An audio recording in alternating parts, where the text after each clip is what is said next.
Selamat petang dan selamat sejahtera. Terima kasih kepada semua yang dapat bersama pada petang ini untuk sesi snippets kita. Tajuk saya pada hari ini ialah Why Make Your Own Notes. Kita tahu kita selalu menghadiri kursus atau kita sambung belajar di universiti atau di college atau di institusi manapun. Mengambil nota itu menjadi satu daripada aktiviti pembelajaran. Jadi kita perlu tahu apakah kelebihan kita mengambil kira tentang kepentingan mengambil nota. Apakah faedah pengambilan nota yang menyerlah. So, ada banyak penulisan yang kita boleh baca tentang the why of taking notes dan juga apakah faedahnya dan mengapa kita mengambil nota. Dan cara kita boleh ambil nota. Ada banyak penulisan macam yang dipaparkan pada slide ini, how to take smart notes. So, why do you make your own notes? Let's go to the next slide. So, kita sentiasa dengar pembentangan. Semalam saya memberi satu ceramah dekat Perak untuk 2 jam.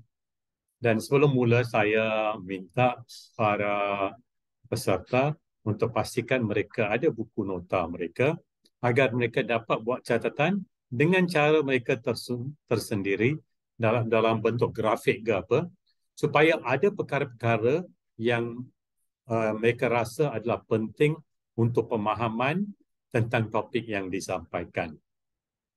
So, kita sentiasa dengar pembentangan tapi kita nak buat catatan tentang apa yang disampaikan oleh penceramah, pensyarah dan sebagainya. Kadang-kadang dalam ucapan pun ramai orang menulis nota bila satu ucapan diberi. Dan walaupun kita diberi nota kadang-kadang untuk satu-satu tajuk, kalau kita hadir ceramah atau kursus dan sebagainya, baik juga kita buat juga nota-nota kita sendiri. Dan itu selalu berlaku, kita buat nota sendiri. Bila kita belajar, kita kurang beri masa untuk catatan nota. Tapi kalau kita kajian menunjukkan ramai pelajar atau peserta yang mencorakkan cara tersendiri untuk membuat nota-nota ringkas tentang sesuatu tajuk dan sebagainya. So, kajian menunjukkan bahawa kalau pengambilan nota ni untuk menulis nota ni adalah satu kemahiran. Dan kalau nak jadi mahir, maka seperti yang disebut selalu, practice makes perfect. Maka kita kena latih diri kita untuk buat nota dengan cara yang terbaik. Untuk pemahaman kita. Nota itu adalah untuk nota kita sendiri. Untuk diri kita sendiri. Kadang-kadang nota yang saya buat mungkin tidak membawa makna kepada seorang yang lain. Kerana dia takkan faham. Kerana kita ada simbol-simbol kita sendiri atau yang mana kita rasa ada cara kita, penulisan kita yang tersendiri. Dan the more you write, the better you become. Yang penting kita meletakkan buah fikiran kita, our thoughts on paper. Selalu saya pernah dengar orang katakan, it's high time you put pencil to paper. Apa maksud putting pencil to paper? Artinya apa yang kita fikirkan ni kadang-kadang kita hanya bentang atau kita cakap secara lisan. Tapi terbaiknya kalau kita ada sesuatu idea pun, sebaiknya kita tulis idea itu. Kita tulis isu itu dan sebagainya. Dalam pemahaman kita sendiri, dalam kerangka pemikiran kita sendiri. So seperti saya kata tadi, taking notes ini daripada lectures dan pembentangan, ada banyak panduan yang kita boleh rujuk untuk mendapatkan ilmu tentang pengambilan nota ni. Next slide, please. So, kalau kita buat catatan nota sendiri, kita memurnikan lagi pemikiran kita tentang sesuatu isu atau apa yang kita sedang baca. satu konsep yang kita cuba nak memahami. So bila kita tulis atau kita lakarkan sesuatu secara grafik, dia mungkin dapat membuat pemikiran kita memahami isu itu dengan lebih jelas. Saya masih ingat seorang pensyarah saya, sebenarnya dia co-supervisor saya untuk PhD. Beliau berasal daripada negara Ghana. Nama beliau adalah Profesor Ernest Teko Lamy. Dan dia mengajar, dia ada 3 ijazah sebenarnya, ada Masters dalam Engineering pun dan PhD dalam Fisiologi dan juga merupakan doktor perubatan. So, beliau mengajar topik tentang fisiologi otak. So, bila mengajar fisiologi otak ni, dia merupakan satu topik yang kompleks dalam bidang perubatan. Tapi beliau kongsi bersama saya bagaimana dia akan memudahkan melalui nota-nota yang beliau buat sendiri, hasil rujukan daripada buku-buku dan sebagainya untuk memudahkan pemahaman, to simplify, tapi tidak lari daripada fakta.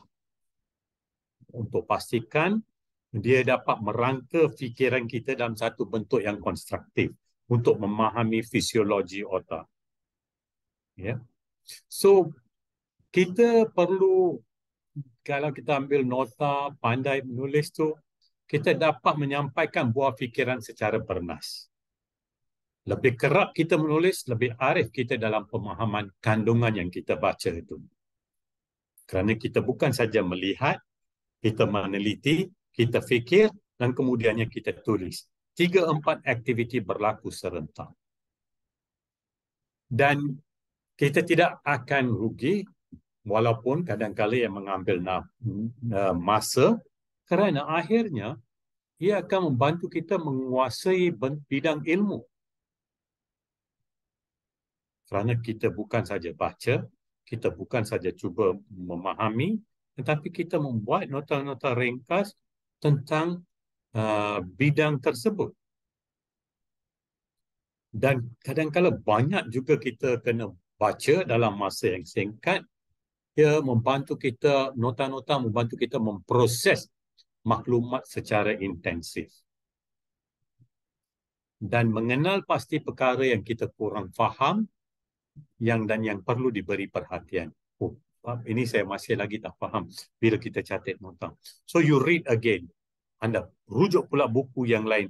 Anda tanya pula kepada pembentang atau pensyarah apa sebenarnya maksud bila dia kata begini. Pemahaman sebegitu jadi kita faham dan kita buat nota bila ada penjelasan oleh penceramah dan sebagainya. Atau daripada bacaan kita sendiri. Next slide please. So rumusannya, write your own notes. Take charge of your own learning. Kerana bila ambil nota adalah untuk pemahaman kita sendiri. Nota ringkas ini tidak bermaksud, walaupun boleh digunakan untuk diedarkan, tapi maksud apa yang saya nak sampaikan hari ini adalah nota untuk diri kita sendiri, untuk pemahaman kita sendiri, untuk membawa satu manfaat kepada diri kita. Of our own learning. Ia memerlukan active listening. Kalau dalam kelas, bagi murid, apa guru sebut. Dan juga fikir, apa yang saya tulis ini membawa makna atau tidak. Membuat jaringan atau koneksi di antara tajuk-tajuk yang berbeza, yang pernah kita belajar dalam sesi yang sebelum itu. Dan juga kemudiannya lihat semula bahan-bahan yang sedia ada untuk dapat letakkan konteks dan konsep tentang apa yang kita baca. So, pengambilan nota ini adalah satu kemahiran yang tuan-tuan dan puan-puan boleh menguasai, boleh jadi mahir. Remember, practice makes perfect. So, jangan duduk saja dalam satu pembentangan atau ceramah dan dengar dan sebagainya. Ia mungkin dapat 20%. Tapi bila kita menulis dan kita buat corak dia, grafiknya, mungkin boleh sampai ke 70% kita memahami apa yang disampaikan. Kalau kita rakam dan kemudiannya dengar semula, ia akan menjadi satu reinforcement kepada apa yang kita nak menguasai. Okey, kita masuk ke slide yang terakhir. So tuan-tuan dan puan-puan, jangan lupa ilmu yang disampaikan ni kita boleh juga dapat daripada pelbagai sumber yang lain. Buku adalah beban latihan untuk minda kita. Books ada training weights of the mind. Kita sebagai cikgu, sebagai pentadbir, sebagai pemimpin maupun di sekolah, PPD, JPN atau kementerian, kita harus mempunyai satu sikap yang positif. Remember, it is easier to build strong children than to fix broken adults. And remember, reading is thinking. And if a child can't learn the way we teach, then maybe we should teach the way they learn. So itu saja daripada saya pada petang ini. Sekian, terima kasih.